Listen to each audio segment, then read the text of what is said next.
Hey guys, Scott here, and today I want to go over the tale of the tree and how it's a perfect example of why I personally have never really been interested in Comp Dead by Daylight. So Comp DBD or competitive DBD has kind of grown over the years. It used to be seen as an absolute joke by almost everybody, and even a lot of people that participate currently in it now were among the people making fun of it a long time ago. However, recently it's become a lot more organized. Even Behavior themselves have kind of sponsored the last Dead by Daylight League tournament, allowed them to stream them on the actual official Dead by Daylight channel, which is pretty cool to see. So it has definitely grown a lot. Now, it still has a lot of downsides too. It's filled with a lot of absolutely ego-driven children, and I don't even mean that metaphorically. I mean literally under 18-year-old, like, legal children. But for the most part, it is less of a joke than it used to be. Now, the whole thing is, I have never really been into the whole idea of Comp DBD because I think the RNG would frustrate me too much. Knowing that I lost a match because of bad RNG would just ruin my entire mood, and I don't play games to have my mood ruined or to be stressed. I play games to just relax and chill and just have a good time. So that goes to the complete opposite of what I would want in a video game. However, in Comp DBD, because there is no set map seeds or anything like that, there are definitely games where people lose solely due to luck. It has nothing to do with skill. They just simply lose because they got unlucky.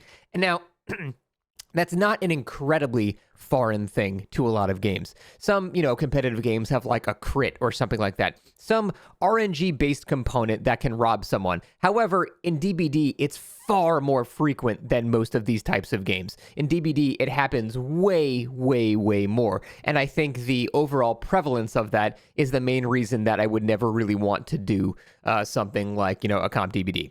Now, I'm not snorting copium here and going, well, I could play Comp DBD. I just don't want to. I'm busy that week or something like that. I understand these people are better than me because they have put more time into practicing high-end stuff than me. I have no problem admitting that. The whole point of this video is why I personally don't care to even aspire to get to that point. I'm comfortable with being a good pub killer. I'm fine with that. I'm happy with that. And that's all I'll ever be, and I think that's completely okay. But I've never really had the aspirations to seek that next step. And let's get to the tale of the tree now, the point of this video, and the entire reason how I thought this is a perfect example of why I don't like Comp DBD. So let me paint you the picture. It was a brisk winter's eve. I don't know why. I said this video twice, and I said summer last time too.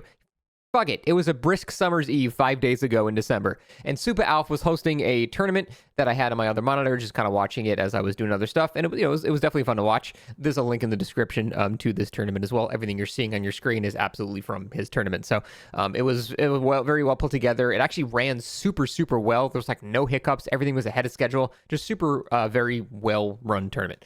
But I was watching a particular match for people that I knew in it. I was watching Tofu's team play, and there was a game where Tofu's team was going against Rapid Main's Hillbilly, and they were on a farm map.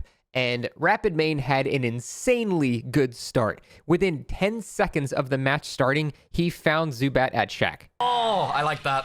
That's hype. So We have what? This is a crazy build on the no matter player.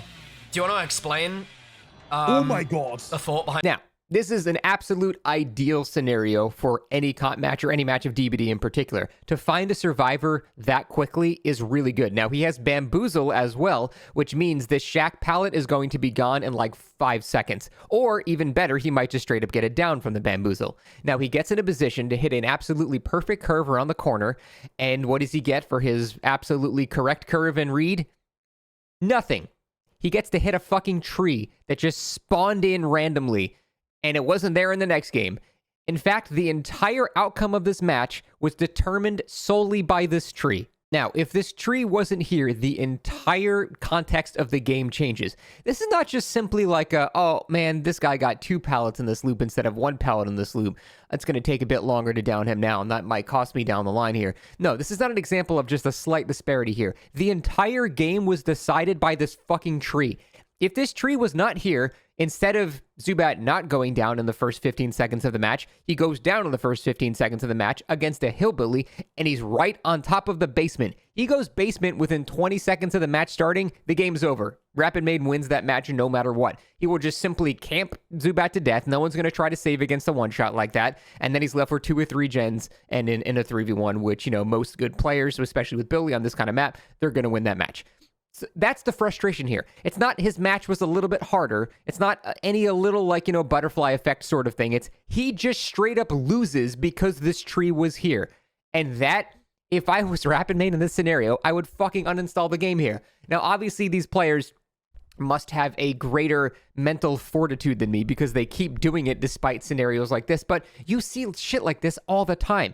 You cannot underestimate the incredible snowball of a very quick start in DBD. That is one of the strongest things that can happen for a killer, getting a very, very quick down at the start. And especially in comp DBD, where you're not allowed to use the self-unhook feature of the game. If you go down to the basement in the first 20 seconds, the game is over. The killer just straight up wins. So again, just because of this tree, that is the only reason that the match went on and even had a chance to not be an absolute blowout. But then, of course, Rapid Main still loses because after that, he's not able to get a quick down later, and it kind of just snowballs from there. He's not able to put enough pressure up and then loses because of this tree. So that is why I don't like comp DBD.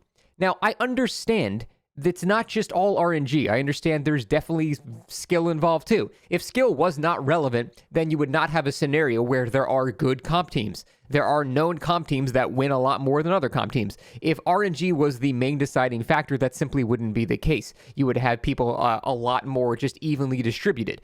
But, you do have teams that win significantly more than others. So I understand that in terms of balance in the long term, it eventually evens itself out. But I'm talking about the game-to-game experience. If I was here and I was Rapid Main and I hit a sweet curve on Shaq within the first 15 seconds of the game and was about to get it down, and then I lose because I hit a tree instead, I would never want to play comp ever again. And pretty much that's what would happen, because that happens a lot during every comp match, and I frankly think I just could not mentally deal with that level of frustration. So again, kudos to the people that play comp that can deal with that. I'm just not among that elite category of people because, like I said, I play video games to relax and have a good time. I'm not here to do super sweaty, stressful shit. I used to be like that back in the day. I used to run Dark Souls PvP tournaments, which are equally as stupid as Dead by Daylight tournaments, by the way. But hell, I think that was at least more skill-based. But for the most part, I understand taking games seriously that have no business being taken seriously. I get it. I've done it. I'm just saying I think I'm too old now to where I just don't want to do that anymore. I just want to play games to relax, talk to my chat, have a good time, and just be chill the whole way through. Doing this stressful shit on top of being incredibly robbed like that, I just couldn't do it. So that's the main reason I don't play comp. It's not that I don't think I can't be good enough with practice, because I do think I could be good enough eventually if I practice a lot. It's just I have no desire to even get to that point to begin with. I'm comfortable with where I am at now, and I just can't deal with that level of frustration. So that's a little history on me, history on a very funny game I watched on Super Alf's tournament. Thanks for watching The Tale of the Tree, and I will see you next time.